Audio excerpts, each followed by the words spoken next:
I just read this to you.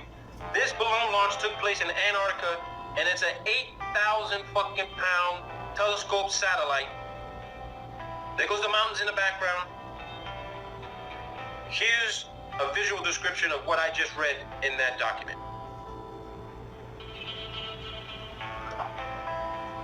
On a taxiway and getting it aloft and launching it. Watch what happens.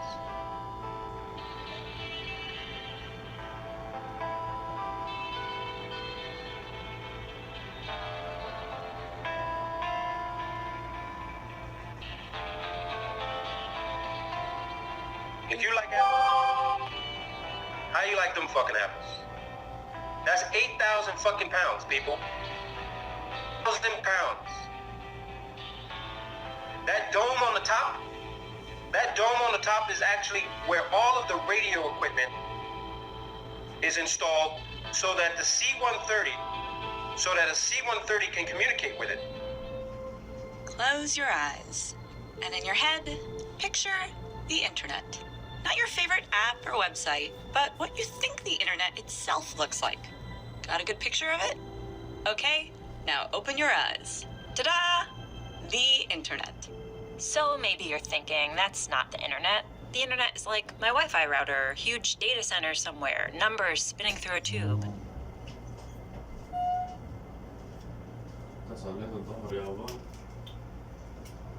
Hey, I'm Nat. And I'm Lo. And we go behind the scenes at Google learning about all the stuff we're curious about. As you can see, we're on a boat. Why are we on a boat, you ask? Well, a little backstory. Over the summer, we met Dan and Lincoln from this YouTube channel, What's Inside. They cut stuff in half, and for a while, they've been trying to get their hands on an underwater internet cable. Well, we thought we might be able to help them out with that. We eventually tracked down Vijay, a fiber optics engineer at Google that helps create these cable networks, and we also got extremely lucky. Only a few hours away from our office in New York, one of the companies Google and Vijay work with, TE Subcom, was about to start laying down a new cable system called Monet. Even though there's already about 250 active undersea internet cables that connect major cities and large data centers all over the world, every year we share more information than ever before. So Monet, which will stretch from Florida to Brazil, will add an important new connection between North and South America, and four companies, Intel, Algar, and Angola Cables, and Google, partnered to create it. So, of course, we booked it up there and met John and Chris and Jeff, who showed us around for the day, and we finally got to get our hands on some up-close underwater internet cable. So very close to shore, it looks like this. All right, pause. Didn't you think these cables were going to be huge, like tree trunk huge? I mean, we did. But it turns out, like a lot of things, it's what's inside that counts. And what's inside these cables are extremely tiny strands of glass. Each fiber is approximately the size of a strand of hair. The fiber has to be of exquisitely high quality glass, so no impurities whatsoever.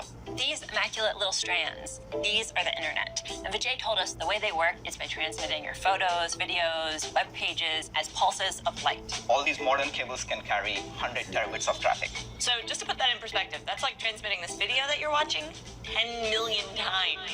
This is the beginning of where a cable is made. So you can see before you a number of bobbins of fiber. Fibers are coded in colors and organized in pairs because they're bidirectional. So, for example, a blue might be sending traffic west and a red sending traffic east. And John told us there could be anywhere from a couple pairs to a dozen pairs in one cable. But typically, each company, like Google, will just get a single pair. So everything after this that you're going to see is really to protect the fibers. First, there's a small plastic tube that goes over them, and they stuff it with gel to keep the fibers in place. Then, small steel wires are put around that for strength. Copper is then wrapped around all of that to seal everything in. The copper also helps power repeaters, these large bulges in the tube every 50 miles or so, which amplify the light across the thousands and thousands of miles that these cables stretch. After that, everything's covered in a plastic tube, which looks like this. This is the insulator to protect the copper as voltage is applied to it. So now this cable from here out is basically ready to go in very deep water. But where the cable needs to be stronger, like closer to shore or in areas where there's a lot of fishing, we'll add 1 or 2 more layers of galvanized steel with this crazy machine. And then for the last step, a spindle of nylon threads covers the cable, and then it's coated in tar. Once it's assembled in the factory, it starts its life on a reel, it'll go to a pan, goes into a tank building. Are these all full right now? Most of them are, not all of them. We need, that one's empty. That one's full. So when a ship is being loaded, how many pans would it take to fill it up? I would have to estimate around 100 pans. Whoa! From the tank building, the cable makes its way onto the ship down the aptly named cable highway. Then it drops down into the ship's hull where it's coiled in gigantic reels.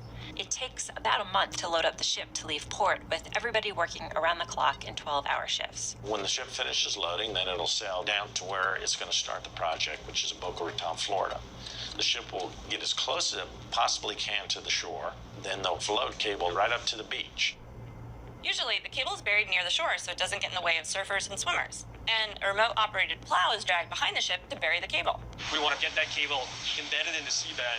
If it's a very soft, gooey seabed, we need to bury really deep. If it's something that's fairly hard, just a little bit of bury will get you enough protection. The path the cable takes is surveyed out ahead of time so it can run along flat stretches of the ocean floor as much as possible, as well as avoid things like coral reefs, shipwrecks, as well as other bigger challenges. Across the Atlantic, for example, you cross the Mid-Atlantic Ridge. It's an underwater mountain range. So we have to engineer the cable to avoid the steep slopes, and then we have to change the armor to ensure that it doesn't abrade over its life while it's laying over that rough terrain. So it's like you're actually laying a cable like across a mountain, up a mountain. Yeah, if you can envision like a blimp flying over the country and then we're laying the cable from the blimp. To install the Monet cable, there were actually two ships. The first ship started in Brazil and installed the cable up and around, while the second ship, the one that we visited, set sail south from Florida, and then it picked up the cable the other ship had laid and fused it together with the one it was installing to form one long cable.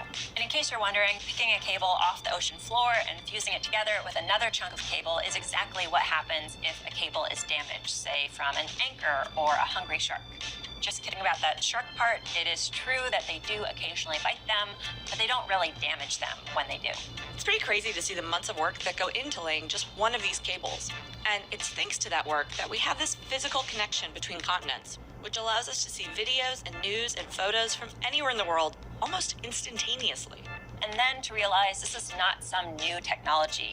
The first transatlantic telegraph cable was actually laid more than 150 years ago, and it looks almost identical to today's cables. The only thing that's really different is the fibers inside. The whole idea of putting something as fragile as glass into a cable that has to be pulled and put under pressure that will crush a heavy steel cylinder, and then have it transmit the amount of data it can, is really kind of mind-blowing when you think about it.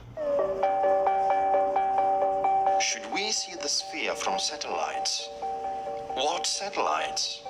The ones described from the pen of the science fiction author Arthur Clarke that invented them in 1945.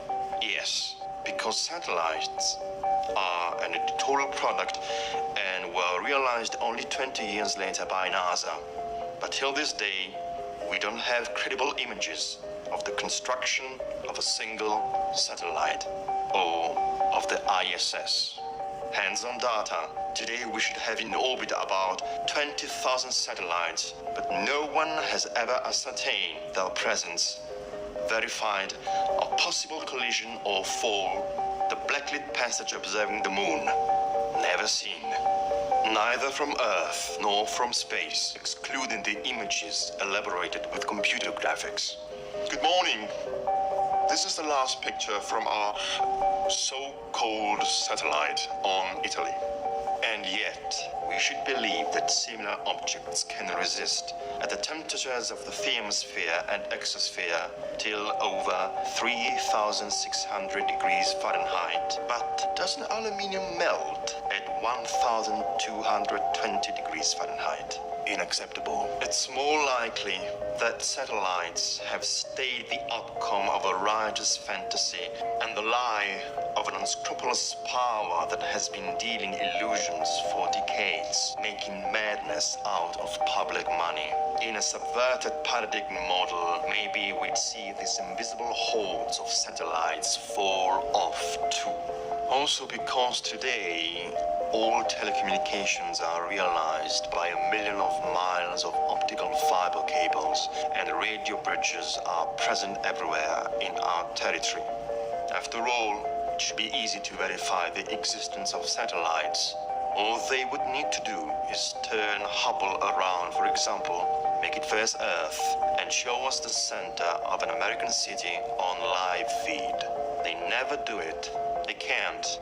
They would first have to take it up in orbit. But first, there would have to exist an orbit around a spherical Earth, which is in fact put up for discussion in the flat Earth model. Here, our Earth is not the ball they told us. So let's see what it is. Well, what it could be, since we are talking about models. Sure enough, we do not want to abandon the terrestrial sphere to embrace the soothsayer crystal ball, but we are obligated to flank to the prudence of details, the courage of vision.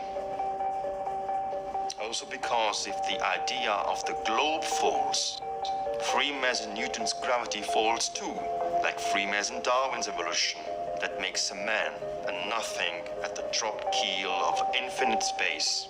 Exactly, Darwin indicated in the Protocols of the Wise from Zion as one of the skeleton keys to weaken the non-Jews, proclaiming their brains to the fakery that it's all a coincidence and that we are grains of dust with no importance.